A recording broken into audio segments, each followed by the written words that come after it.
Download the WhatsApp application from the App Store.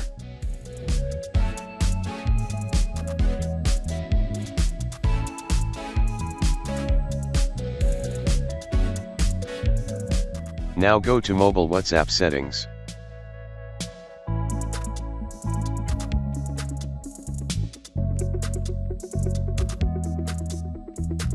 Now scan the WhatsApp QR code.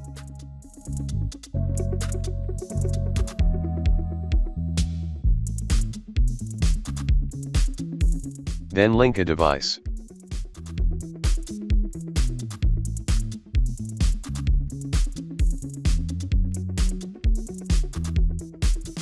Now you can use your WhatsApp application on your MacBook.